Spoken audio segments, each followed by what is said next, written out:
There is a truth that few dare to admit. People fear change not because they hate the new, but because the new exposes their weaknesses. When you begin to think differently, to live differently, you will notice around you the appearance of uncomfortable glances, sarcastic remarks, or worse, a heavy silence. Why is that? Because your strength has unintentionally shaken their comfort zone. Nietzsche once said, "To find yourself, you must be willing to lose every illusion."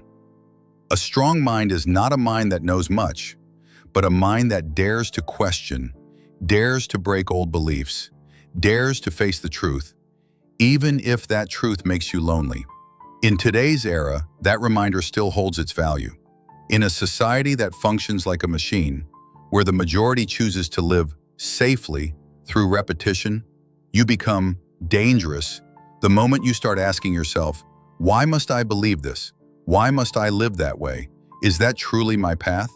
The truth is, building a strong mind means you must accept going against the flow, accept judgmental glances, and even loneliness. But it is precisely in that process that you begin to form real strength. A strength that cannot be shaken by public opinion and that cannot be controlled by ready-made truths. When we were children, we were often taught that growing up meant becoming better, having a stable job, behaving properly, integrating with the community. But Nietzsche viewed maturity through a completely different lens. He believed that true maturity is a strange, even frightening journey, because the more one matures, the more one must leave behind comforting illusions and face directly the nakedness of reality. Do you remember the feeling of first realizing that adults are not all-powerful, that society is not fair, that happiness is not always lasting? Those disillusioned moments are precisely the starting point of maturity. Nietzsche called it the first step into darkness, where you are no longer protected by simple beliefs. But it is exactly that strangeness that is the sign you are on the right path. You no longer live just to be accepted, but to discover your true self. Nietzsche believed that a strong mind is only formed when we dare to walk through that shattering, when we dare to accept that life has no ready-made script and that we must write it ourselves. Nietzsche once said, "You must have chaos within you to give birth to a dancing star." That saying may sound mysterious, but it contains a profound truth about the human journey of maturity. Normally, we regard chaos as something negative, as confusion, loss of control, or upheavals that make our lives unstable. But Nietzsche perceived chaos as a necessary catalyst, for nothing great is ever born out of absolute stability. Every change begins with collapse, and it is precisely within that chaos that the individual discovers their hidden strength. Try to recall the most difficult stages of your life, perhaps a failure in work, a breakup in love, or the loss of a loved one. Those events may have brought you down, but they also forced you to reflect on yourself, to change the way you live, even to redefine your very values. Without those chaotic moments, you would never realize how strong you truly are. Nietzsche believed that human beings can only truly mature when they learn how to live with chaos. This does not mean that you seek out suffering, but that when upheaval arises, you neither avoid it nor let it drown you. Instead, you use it as a furnace where the will is tested and the spirit is forged. What is remarkable is that this very chaos also makes you different. While many people run away or try to deny their pain, you dare to look directly at it, to transform it into motivation to move forward. That difference may cause you to be misunderstood, but at the same time, it opens the door to inner freedom. In the end, Nietzsche wanted to remind us, do not be afraid when your life falls into chaos, for perhaps from that very rubble, a dancing star, that is a strong, free, and creative self, will be born. And then you will realize chaos is not the enemy, but the greatest teacher on the journey to reclaim your inner strength. One of Friedrich Nietzsche's most famous declarations is, "God is dead." This statement often shocks and is misunderstood as a denial of religion, but in reality it carries a much deeper philosophical meaning. Nietzsche did not simply want to speak about the disappearance of religious faith, but he wanted to point out that modern humans can no longer rely on absolute beliefs to find meaning and direction for their lives. When God is dead, it means that the old foundation, which once gave people a sense of security and a common moral system, no longer holds a governing role. And that leads to a terrifying truth. Each individual is forced to take radical responsibility for their own life. There is no longer a ready-made script for you to follow, no longer anyone to show the way. You must write your own meaning, make your own choices, and take responsibility for every action. This is extremely difficult, because most of us are used to living based on established norms, from family, society, to religion. But Nietzsche warned that such safety is only an illusion. A strong mind cannot rely on the protection of any system. It must dare to face the void of meaning, and from that very void create new values for itself. It is precisely here that Nietzsche introduced the concept of the Overman, Übermensch, the model of a human being who knows how to establish their own values of life instead of conforming to pre-existing ones. This does not mean becoming selfish or immoral, but learning to live responsibly at the highest level, with no possibility of blaming fate, society, or any supernatural force. In other words, when Nietzsche declared God is dead, he did not intend to spread pessimism, but on the contrary, he wanted to give humanity the chance to truly mature. For only when no one carries meaning for you anymore will you begin to realize freedom is synonymous with responsibility. And it is precisely this radical responsibility that is the turning point that allows human beings to attain steadfast inner strength. When Friedrich Nietzsche spoke of the Übermensch, also called the Overman, he did not mean a superhero in comic books or a being with supernatural powers. Instead, the Übermensch is the model of a human who rises above old limitations, someone who knows how to create meaning for life on their own, instead of depending on values imposed by religion, society, or tradition. This is the pinnacle of Nietzsche's philosophy, and also a call for humans to have the courage to live as themselves instead of being copies of others. To clearly understand the Übermensch, we need to remember that Nietzsche lived in an era where old beliefs were collapsing. When he declared God is dead, it meant that humans were thrown into a spiritual void, no longer having absolute standards to cling to. It is precisely in that void that the Übermensch appears as an answer. If no one gives us meaning, then we must create meaning for ourselves. Becoming the Übermensch is not an easy destination, but an entire process of rebirth. Nietzsche believed that to reach this state, humans must go through 3 stages of transformation that he called the 3 metamorphoses of the spirit. The spirit as a camel, the stage where humans carry on their backs the burdens of society, tradition, and moral norms. This is when we accept self-sacrifice in order to conform. The spirit as a lion, the stage of rebellion, breaking the old chains, daring to say no to imposed values. But the lion only knows how to destroy, not how to create. The spirit as a child, the stage of creation, innocence, freedom, daring to give birth to new values for oneself. This is the true essence of the Übermensch. What is important here is that the Übermensch is not some distant figure, but a potential hidden within each of us. Every time we dare to overcome fear, refuse to live according to the expectations of others, and design life based on our own ideals, at that moment, we are moving closer to this model. Imagine this. Instead of letting life drift along the beaten path, studying, working, then following a ready-made script, you dare to ask yourself, what do I truly want? What meaning is worth living and fighting for? When you find the answer and dare to live fully with it, you have already stepped onto the path of the Übermensch. In the end, Nietzsche wanted us to understand that the Übermensch is not someone perfect, but someone who dares to create, dares to take responsibility, and dares to live freely. For only when we overcome ourselves can we truly become the highest version of humanity. In Nietzsche's philosophy, loneliness is not a fear to be avoided, but an inevitable state of spiritual maturity. For him, those who dare to walk the path of seeking truth, who dare to break old values in order to create new ones, will inevitably face loneliness.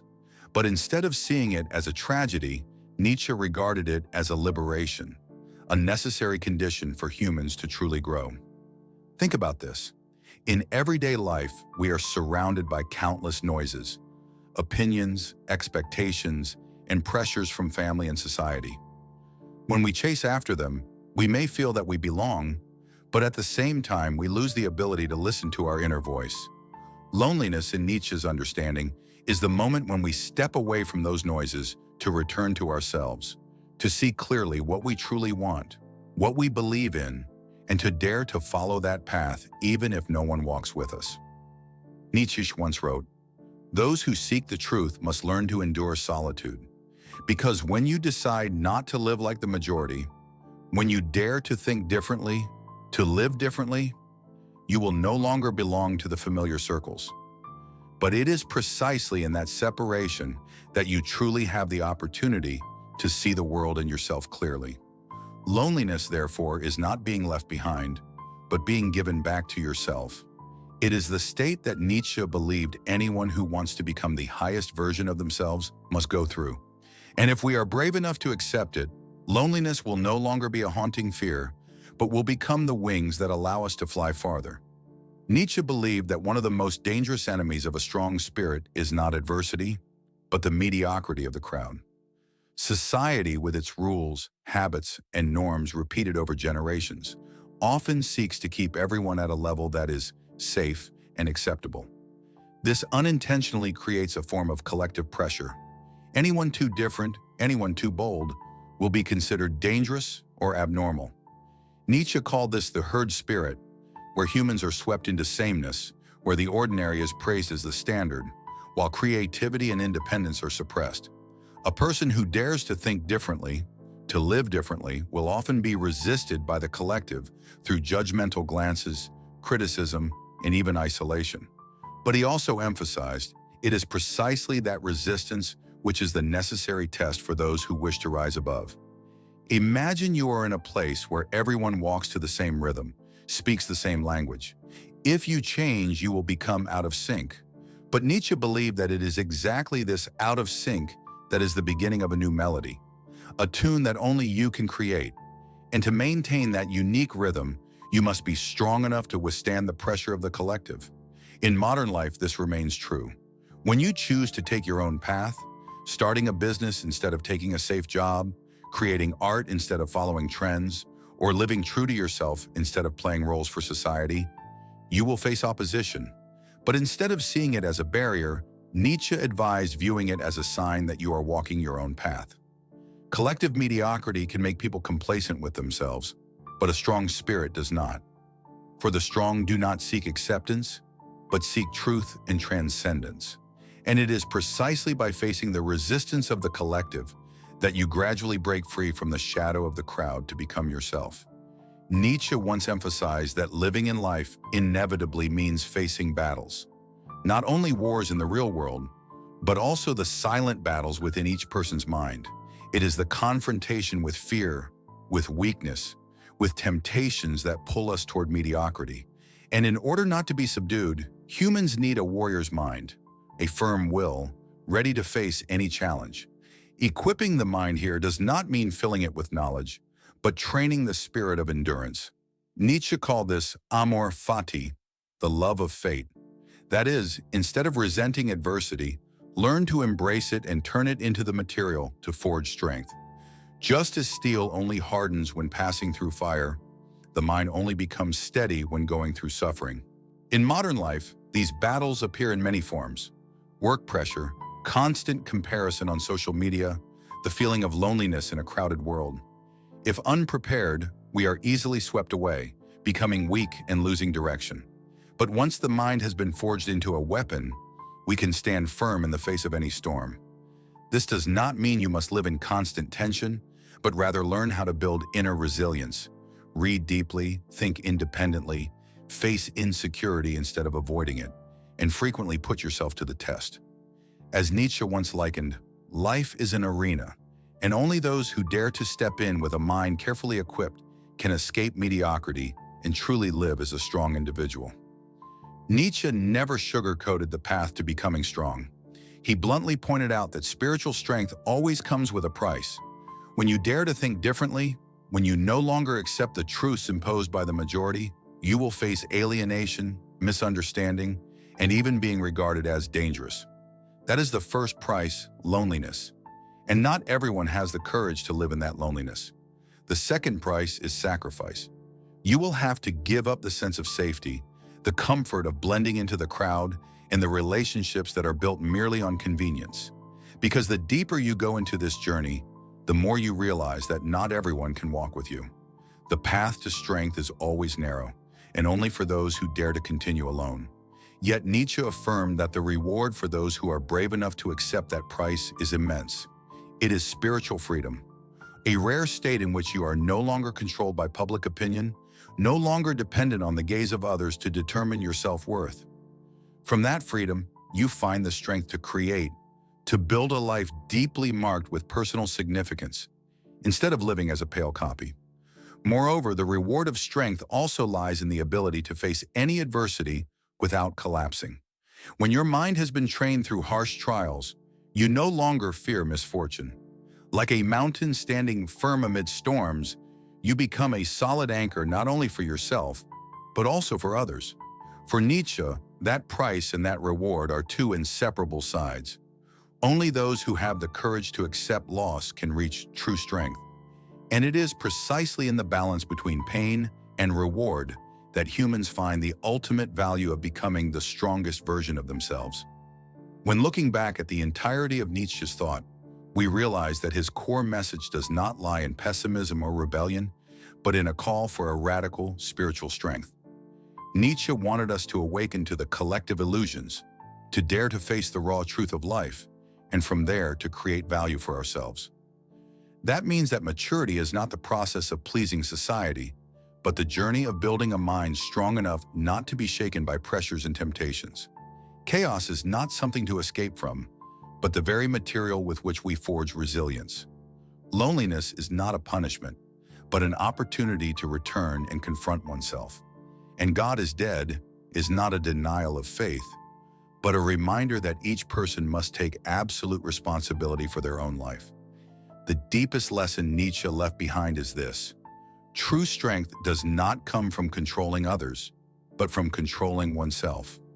When you dare to accept the price, loneliness, sacrifice, the doubt of the majority, you will receive in return the priceless reward: spiritual freedom, creativity, and a life bearing a unique imprint. In a world increasingly chaotic and full of pressure, Nietzsche's thought becomes a reminder that each of us has the potential to become an Übermensch, a human being who rises above mediocrity, one who lives according to the meaning they themselves create. And the final question Nietzsche left behind is not, how can this world change you? But, are you strong enough to change yourself? If you found this video helpful, please hit like and subscribe to continue accompanying me on the journey of exploring philosophy and inner strength. Which idea from Nietzsche's philosophy do you find most thought-provoking? Share it in the comments below. I would love to read your perspective. And don't forget to share this video with those you care about, so together we can spread the power of the mind. See you again in the next videos.